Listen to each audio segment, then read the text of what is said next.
Kleopatra, koja je predstavila Egipat, poslednja je pala 30. godine pre nove ere. Ovoliko rimsko carstvo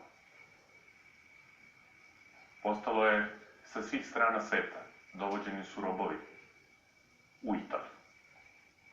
Tu imamo čuveni ustanak Spartakov od 74. do 71. godine. Ja mislim da je većina naših đaka upoznata i da je čula za Spartaka, ali gladijator Spartak iz škole Lentola Batijata odlučuje da podigne ustanak sa svojim saborcima iz gladijatorske škole. Ustanak se veoma brzo raširio, u jednom trenutku zahvatio 120.000 robova, slobodnih građana i sirotinja Rima. Svi zajedno su se borili protiv rimske nepravde i rimskog tlačenja.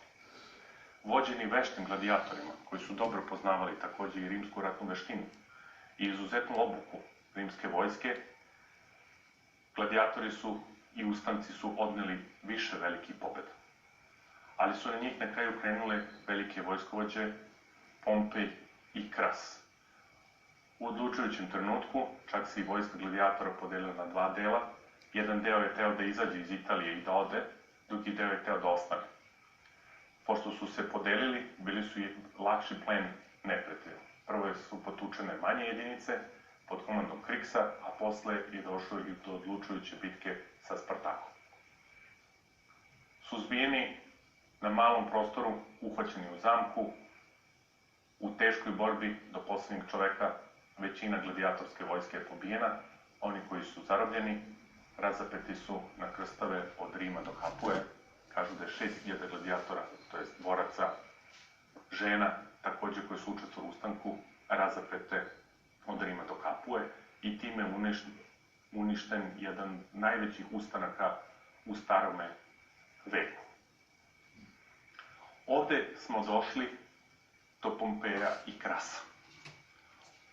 Oni su za ove specijalne zasluge ugušivanja ustanka u Italiji biće specijalno i nagrađeni. I oni ovde otvaraju sledeću stranicu u rimskoj istoriji. Ljudi odškrinuli su vrata ljudima koji će postati diktatori.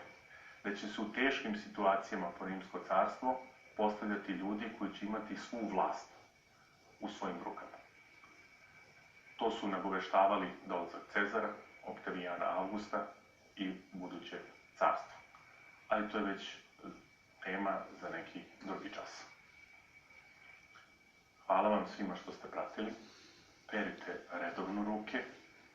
Napišite u svesci kao domaći zadatak šta vas je najviše zainteresovalo iz rimskog doba. Koristite internet, napišite par stranica o tome, možda o Hannibalu, možda o bilo čemu drugom što vam se svidelo i to nekom bude domaći za ovu nedelju. Hvala lepo i živi bili.